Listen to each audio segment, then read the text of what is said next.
Hello guys, स्वागत है आपका राममान जी के चैनल पर।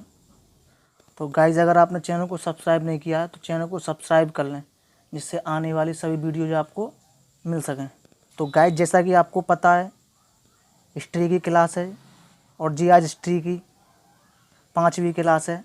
तो चलिए चलते हैं क्लास की तरफ। तो गाइस, आज हम पढ़ेंगे उत्तर वैदिक काल, जो कि 1000 ईसा पूर्व से 600 ईसा पूर्व है। तो चलिए, उत्तर वैदिक काल में इंद्र के स्थान पर प्रजापति देवता सबसे प्रिय हो गए, जो कि उत्तर वैदिक काल आते आते इंद्र के स्थान पर प्रजापति देवता थे, वो सबसे ज़्यादा प्रिय हो गए थे। उत्तर वैदिक काल में वर्ण व्यवस्था जन्म के आधार पर तय होने लगी थी। जो वर्ण व्यवस्था थी उत्तर वैदिक काल में, वर्ण व्यवस्था जन्म के आधार पर ही तय होने लगी थी। इस काल में हल को सिरा तथा हल रेखा को सीता कहते थे। जो हल था उसको हल सिरा और जो हल रेखा थी उसको सीता कहते थे। सत्यमेव जयते मुंडकोपनिषद से लिया गया है। आगे है, इस काल में कौशाम्बी नगर में प्रथम बार पक्की ईंटों का प्रयोग किया गया था। जो कि कौशाम्बी नगर है, उसमें पहली बार पक्की ईंटों का प्रयोग किया गया था इस काल में।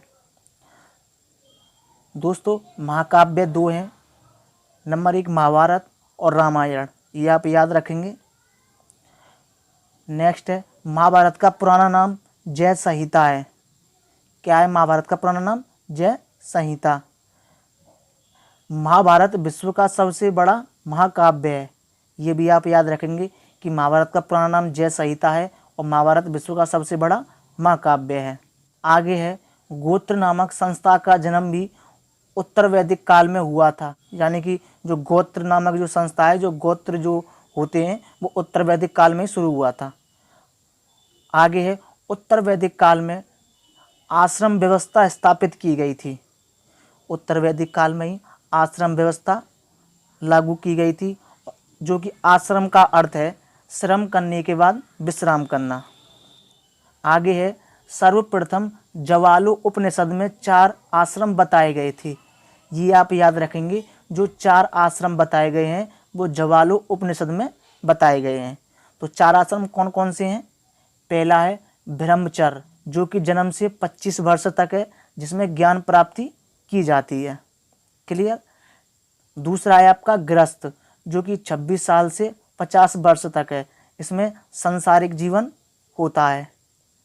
आगे है वानप्रस्थ। तो वानप्रस्थ जो कि 51 से 75 वर्ष तक है, इसमें ईश्वर का ध्यान लगाया जाता है, यानी कि ईश्वर की आराधना की जाती है। आगे है संन्यास, जो कि संन्यास है 76 से 100 वर्ष तक, इसमें मोक्ष हेतु तपस्या की जाती है। ब्रह्मचर्य, गृहस्थ, वानप्रस्थ, संन्यास, जी हमारे 4 आश्रम हैं। आगे चलते हैं। आगे है, गृहस्थ आश्रम को सभी आश्रमों में श्रेष्ठ माना गया है। इस काल में निष्क और शतमान मुद्रा की इकाई थी। इस काल में यानी उत्तर वैदिक काल में निष्क और शतमान मुद्रा की इकाई थी, लेकिन इस काल में किसी खास भार यानी वेट, आकृति और मूल्य के सिक्कों के चलन का कोई प्रमाण नहीं मिलता है। आगे है, सांख्य दर्शन भारत के सभी दर्शनों में सबसे प्राचीन है। ये आप याद रखेंगे कि जो सांख्य दर्शन है वो भारत का सबसे प्राचीन दर्शन है, जिसके अनुसार यानी कि सांख्य दर्शन के अनुसार मूल तत्व 25 हैं, जिनमें प्रकृति पहला तत्व है। आगे है, श्राद्ध की प्रथा पहल दत्तात्रेय ऋषि के बेटे निमि ने शुरू की थी। जो श्राद्ध है, जैसे कि पूर्वजों का जो श्राद्ध किया जाता है, उस प्रथा का पहल की थी वो दत्तात्रेय ऋषि के बेटे थे निमि, उसने की थी। क्लियर दोस्तों।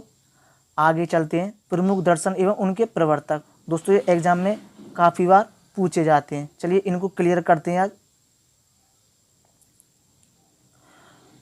योग दर्शन, तो योग दर्शन के प्रवर्तक कौन है? पतंजलि। न्याय दर्शन के प्रवर्तक कौन है?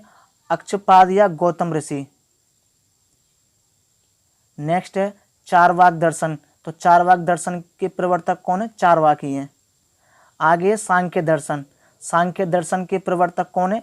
कपिल मुनि। ये आप याद रखेंगे कि सांख्य दर्शन के प्रवर्तक कौन है? कपिल मुनि जी। और चारवाक दर्शन के प्रवर्तक कौन है? चारवाक। पूर्व मीमांसा के प्रवर्तक कौन है? जैमिनी राय। उत्तर मीमांसा के प्रवर्तक कौन है? वादरायण या वेद व्यास जी। ये याद रखेंगे, उत्तर मीमांसा के प्रवर्तक कौन है? वादरायण या वेद व्यास जी। और पूर्व मीमांसा के कौन है प्रवर्तक? जैमिनी राय। नेक्स्ट और लास्ट है वैशेषिक दर्शन के प्रवर्तक कौन है? कणाद या उलुक। एक बार फिर से रिवाइज करते हैं। योग दर्शन के प्रवर्तक पतंजलि, न्याय दर्शन के प्रवर्तक अक्षयपाद या गौतम ऋषि, चारवाक दर्शन के चारवाक, सांख्य दर्शन के प्रवर्तक कपिल मुनि जी हैं, पूर्व मीमांसा के प्रवर्तक जैमिनी राय हैं, उत्तर मीमांसा के प्रवर्तक बादरायण या वेद व्यास जी हैं, और वैशेषिक दर्शन के प्रवर्तक कणाद या उलुक हैं। क्लियर दोस्तों? उत्तर वैदिक काल आपका समाप्त होता है। तो मिलते हैं नेक्स्ट क्लास में। तब तक के लिए धन्यवाद।